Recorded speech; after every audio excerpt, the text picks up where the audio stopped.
What is up, entrepreneurs? Thank you for being with us. It is a beautiful Friday morning. You are tuned into the Non-Corporate Network. You want to tell them what show they're watching, Dustin? This is Entreprenews. News for entrepreneurs by entrepreneurs. So, You want to explain the format? Myself and Dustin, are going to debate the top 6 trending small business stories for 3 minutes each, give our takes on the situation. Dustin will attempt to try to be at the level of me in terms of the arguments. But again, we're just cut him some slack. He's still working on his arguments and fine tuning them. So, we're really excited to have you guys here today. And we're looking forward to getting into some juicy small business news. Anything you want to add before we kick it off?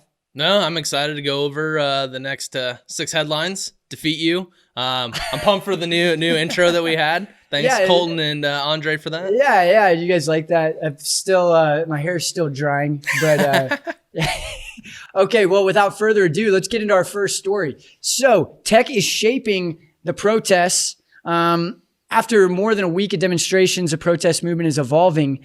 Demonstrators are reinforcing their tactics with some tech-savvy strategies, including over 600,000 downloads of an app called Citizen. It was ranked 744th in the Apple Store and jumped all the way up to 4th in most downloads. Kind of like a Waze, but for protesting, helping protesters to evade the police, find safe places to hide out. What are your thoughts on this kind of Underground Railroad-esque platform here? It's I don't know how sustainable it is, only because, if they're catering to protesting, I don't think protesting is going to last 365 days a year for the next 5-10 years. So I don't know how sustainable it is. I don't know how they're monetizing it.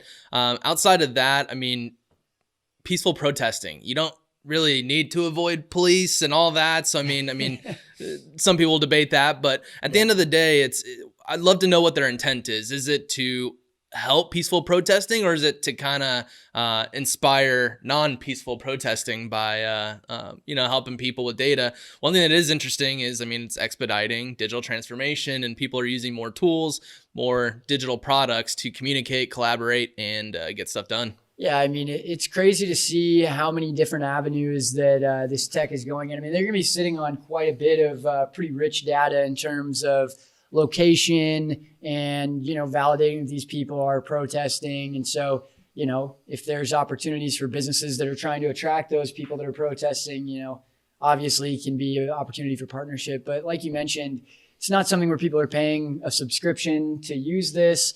It's crowdsourced. It's independent developers that are putting these apps together. So, maybe the outcome isn't profitability for once, Dustin. You ever think about that? Maybe it's just to help people to, come together and make their voices heard. I hear you, but in order to pay the people to develop the app, in order to keep it going, to reach people, it takes money. It's a tool. And if you're going to be doing something, unless you're sitting on that much money to where, you're kind of giving it away for free, I guess. But 70% of the users of the Citizen app are claiming that it makes them feel safer with all these videos coming out of police brutality and people getting shoved to the ground and baton hit in the face.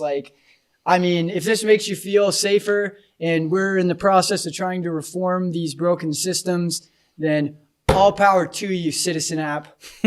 Yeah, the Citizen app, it's does it make you feel safer knowing that, oh, hey, a huge crowd of protesters is coming down my street? Does that make you feel safer? It'll be interesting to see if this gets some legs. Yeah. Fair enough. One win in the books. On to our next story here. Who is enforcing corporate mask policies? We've heard a couple of airline companies come out and mandate the use of wearing masks when you're in the airport, when you're on the plane. Personally, the only company I've been exposed to that's actually enforcing these policies and keeping people accountable is Costco. You got to walk in there, the lady at the front is telling you put your mask on. So what are your thoughts on if we should be mandating this?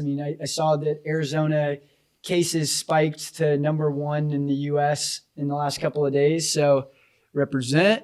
But yeah, obviously we don't really, we kind of did this to ourselves by downplaying it, I think. But what are your thoughts? I mean, it's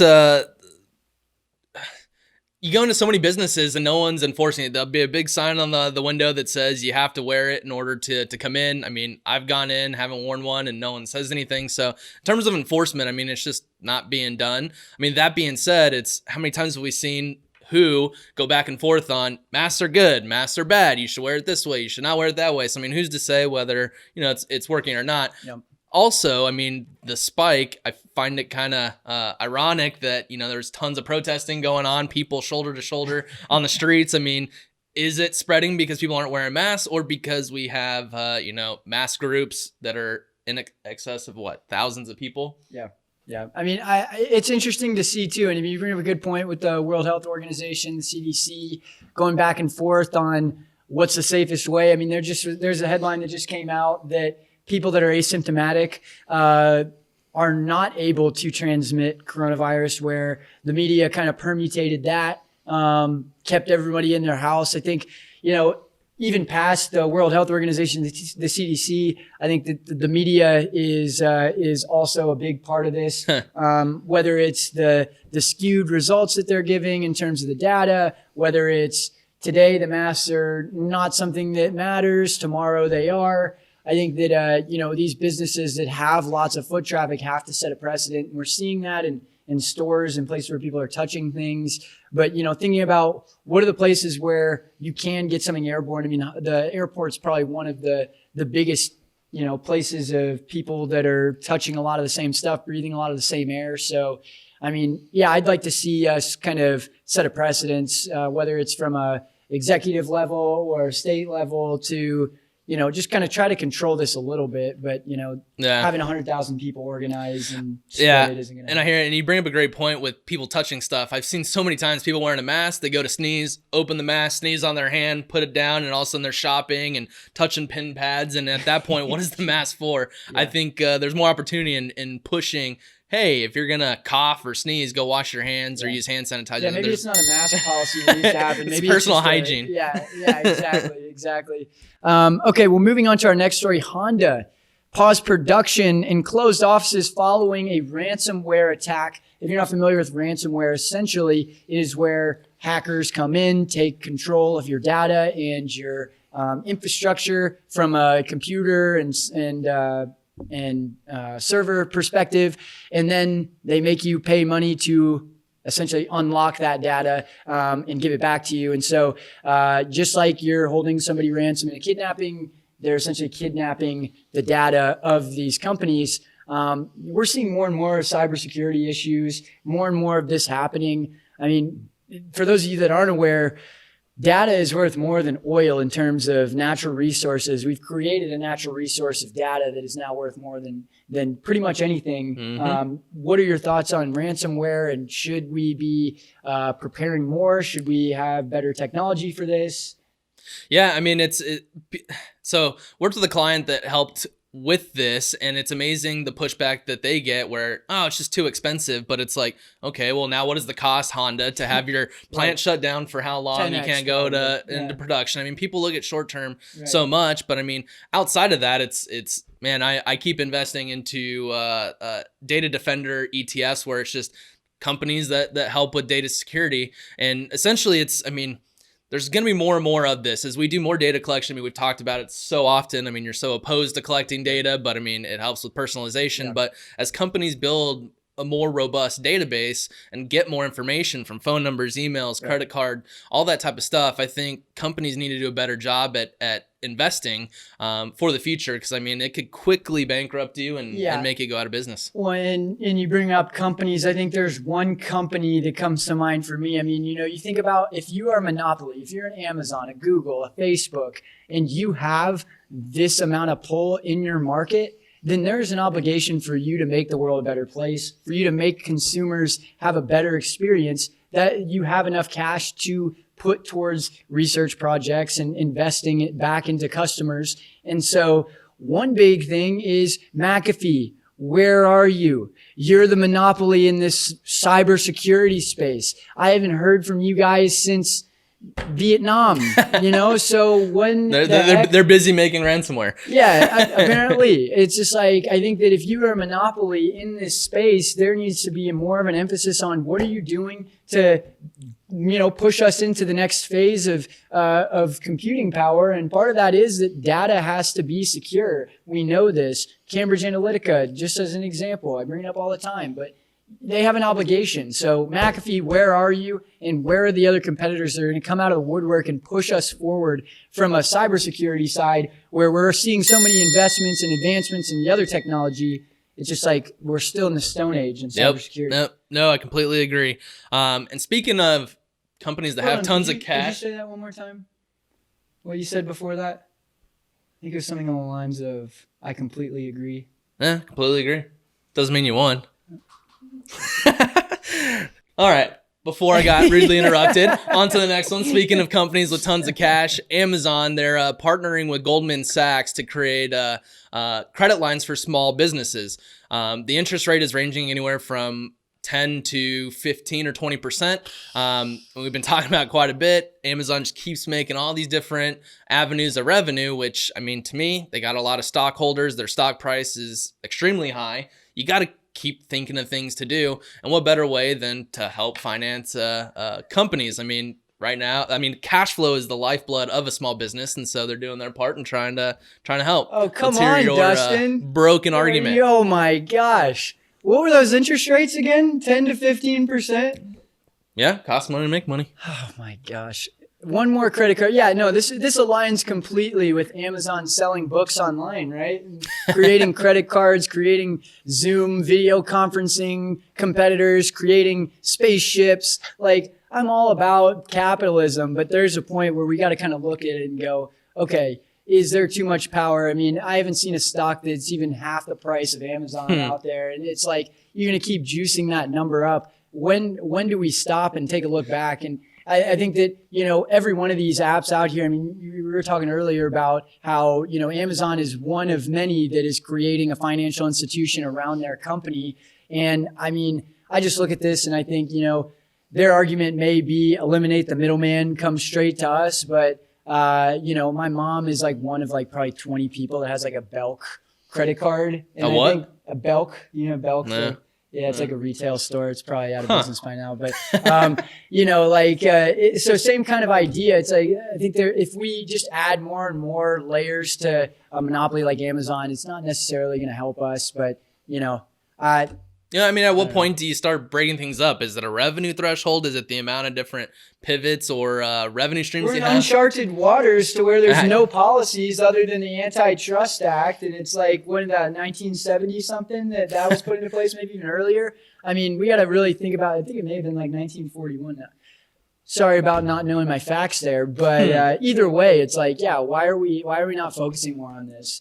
I mean, it's something that we're seeing more and more. I mean, we brought up recently, Shopify is doing it as well, where, I mean, they obviously see your online transactions. They've made a bigger dive into brick and mortar. And so tying into POS systems so they can see how much cash flow you have coming and going.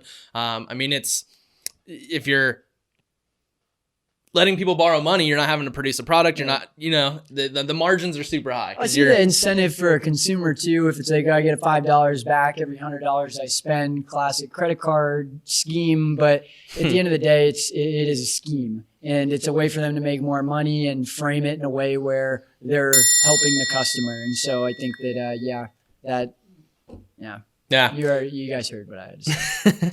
On to the next one. So Washington is dealing with the new problem when it comes to stimulus and the PPP. They, I guess, somehow looked under a rug and somehow found an extra $100 billion laying around. Billion. It would be sweet to do some spring cleaning and just stumble on $100 billion. Yeah. It's interesting because they've talked more and more about rolling out new stimulus. And so it's like, well, if we haven't even taken advantage or used all of the previous one, why should we go into more debt in order to finance more? Right. I think it's more of a debate on, should this 100 billion go to more PPP loans, or is there a better way to spend it? I personally think that, I mean, right now the hiring is a huge issue. Unemployment is. So if you can take that 100 billion and rather than give it out to payroll, incentivize hiring both on the employee and the employer side.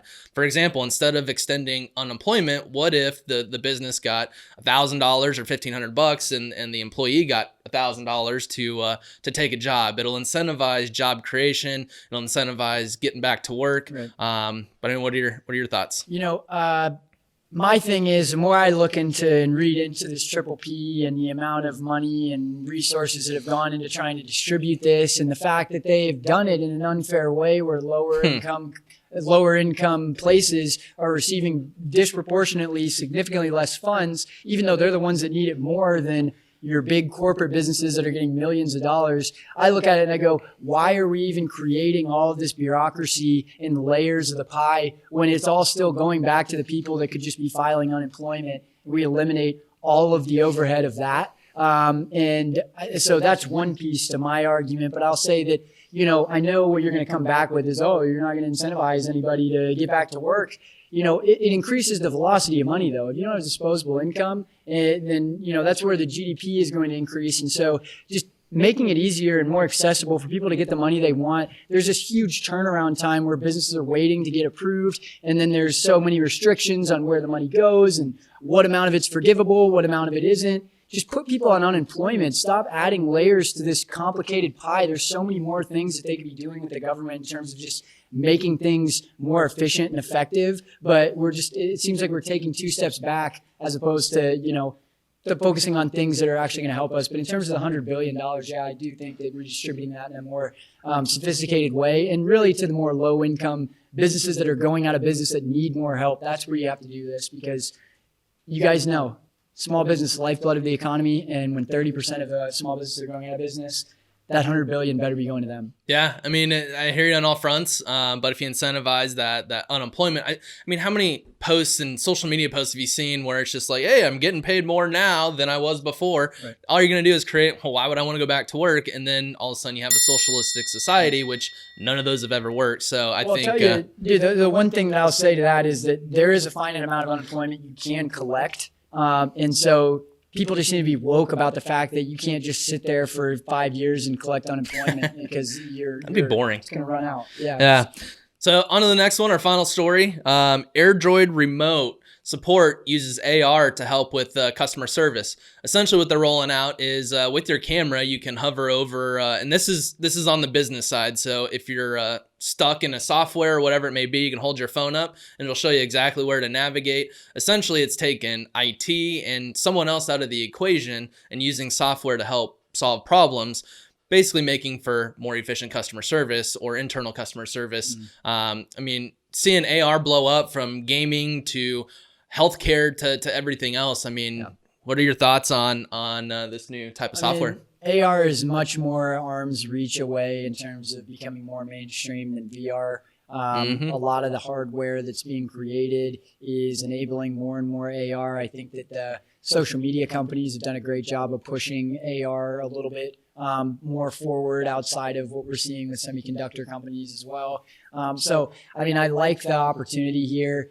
We've seen these applications already in manufacturing, helping to show people on the production line what thing to grab, what piece to put where. Same thing with medicine, showing, surgeons where to make the incision, how to eliminate risk. So, I mean, just applying that kind of same idea, there's endless industries that you could apply this AR technology to. I think customer experience is obviously a huge component of retention. And so the better a customer can experience your product right off the bat, the longer they're going to stick around, the higher their CLTV. So I think that looking at this, I would say that there's a lot of opportunity for players to get into the space. And I look at it as it's kind of like an innovation curve, right? You think about what's going to happen in 30 years. What is our society going to look like in 30 years? These people are building software that's 15 years out, getting to the 30-year mark, starting now. So it's not like let's build for today. And so I think it's exciting to see companies like that are focusing on the future